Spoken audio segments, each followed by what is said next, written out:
hin baana malee akkatti gallu hin beeknu jechuudha. Galma akkatti gallu kan beeku Waaqayyo qofaadha.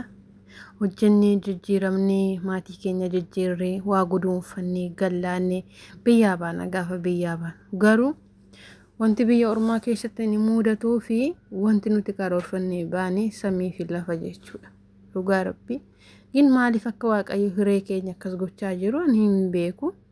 Mucaan kun akkanatti mashi kan isheen dhangalaastu keessa ishiitu bishaateera yoon keessa ishiitu bishaate waan gootu waan jettu namatti himattu gaafa dhabdu imimmaan ishii dhangalaasti. Dhugaa Rabbii baay'ee na gaddisiiste. Ufii kiyya gaafa taa'etti yaadu lakkaa namni akkanatti rakkatee hin jiraan jedha. Mee walumaan dhaggeeffannaa sagalee ishee baay'ee tokko garaa nama nyaatti.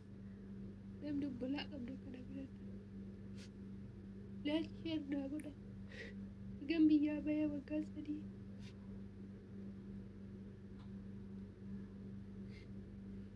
wala galan argat nanu kusada ibesa muta nukusa jolen dem do bala qabdu dakala biran dem na do qabdu kada tikala kado la dala den ko warte Gambia baya wakasadi kadi jirte Namadleda, kiralleen qabu. Nabaasaa lubbuu kana baraaraa oloon. Oloonni viidiyoo kana argitan lubbuu kana baraara. Ijoolleen.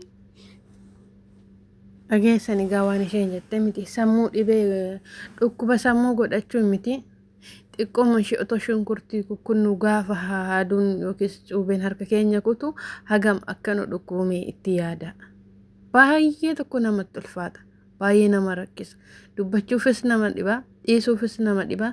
Ulfaataa jireenyaa keessa jirti mucaan kun jechuudha. Dhugaa Rabbi akka godhan otoo maal ta'a Oromoomti wal taanee giruuppii ijaarrannee nama akkas nu keessaa rakkatu nama akkas nu keessaa dhibamu.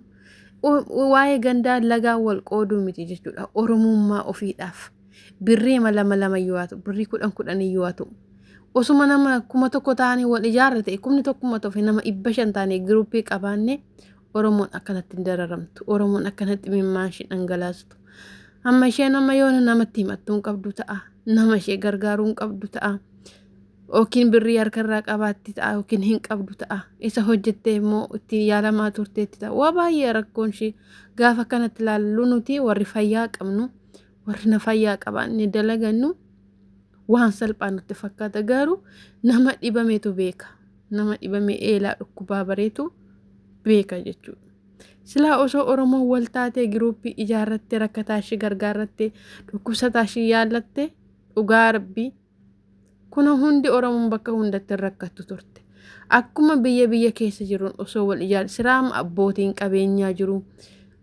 Dubaa'ii kana keessa abbootiin qabeenyaa baay'eedha. Suudii biyya hunda keessa jirti. Namoonni qabeenya qaban of danda'anii jechuudha. Isaan kun osoo nama of jalatti haammatanii gaafa namni rakkatu rakkataa keenya gargaarannaa kottaa biyyatti afooshaan hin jira. Namni Itoophiyaa keessatti afooshaa dhabee hin jiru. Maatiin ofii jechuudha. Akka maatii keenyaatti ammamaa hiddirii gaafa afooshaa dhugan birrii 2 kan falatu birrii 5 kan falatu akkuma akkaataa afooshaa isaaniiti jechuudha. Gaafa hiddirii isaanii wacii isaanii gaafa namni du'e wacechuma keessaa baafatu osoo akkanatti afooshaa ijaarranne namni tokko namumti sammuun isaa yaadu tokko koottaa wanna nurra gahu hin beeynu rakkataa keenya unuma fayyifata. Beelaa keenya unumatu beeluu baafata je'anii osoo yaadanii nama bakkuma bakka jiranitti otoo birrii 2 diraama Dubaay birrii 2 otoo bubbuufanne inni kanaa isu gala inni guddaanaaf birriin 10 ibbiyaaf 50 birrii 2 rakkataa keenyaaf furmaata ta'a ture. Dhugaa Rabbii amma mucaan kun osoo nama ahizoo isheetiin jedhu qabaatte nama dhibee isheef qoricha isheef argu osoo qabaatte akka kanan boosu biyya ormaa keessa teesse. Biyya ormaa keessatti dhibamuu miti biyya ofii keessattuu dhibamuun hagam akka namatti ulfaatu nama dhibame beeka. Kanaatiif Oromoon osoo wal taanee gargaarre dhugaa Rabbirraa arganna namarraa yoo dhabnellee Rabbirraa arganna. Nama akkana nu keessaa rakkate imimmaansa dhangalaase maaloo na bukkee dhaabbadhaa. Na gargaaraa nama jedhu kana osoo gargaarrannee maal ta'a akka kootti. hamma yoomitti boonya biyya ormaa keessatti silaa hin dalagannaa rakkoon maatii keenyaa osoo jiru birrii gudunfachuu hin dandeenyu.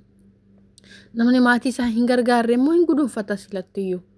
Nama akkasatoo maatii isaa gargaaru erga biyyaa bahee osoo rakkatu otoo isa hojjetuun itti yaalamu gaafa waan ittiin gara biyyaa galuu dhabu kana osoo tikkeettii kunnee gashinee wal taane dhukkubsataa keenya otoo yaallanne wal taane dhukkubsataan sun fayyee hojjete boruftaan nama akkasaa dhukkubsate deebi'ee gargaaruu danda'a. Hojii rabbitti hin beekani hojii ilma namaatti beeku malee jechuudha. Dhugaa rabbi ani gaafa nama rakkate akkana boohannaan argu garaan kiyya nan danda'u maal ta'u osoo hin qabaadhe dhuunfama kiyyatti rabbiin kun qabeenya guddaa naa kenne osuma rabbi darajaa kiyya ol kaasee abbaa qabeenyaa godhe dhugaa rabbi ani rakkataa kamuu bira hin darbu.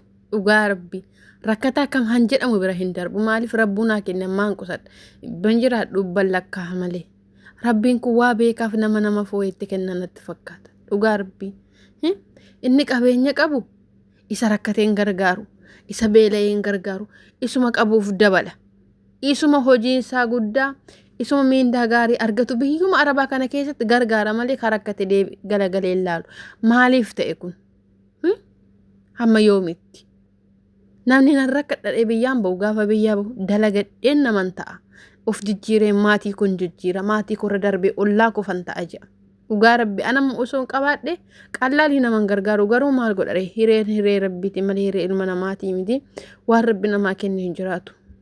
Gin bakka akkasitti nama dhukkubsatu argu dhugaa rabban garaan nan danda'u rabbiin ishee haa fayyisu furmaata ishee fiyaa kennu.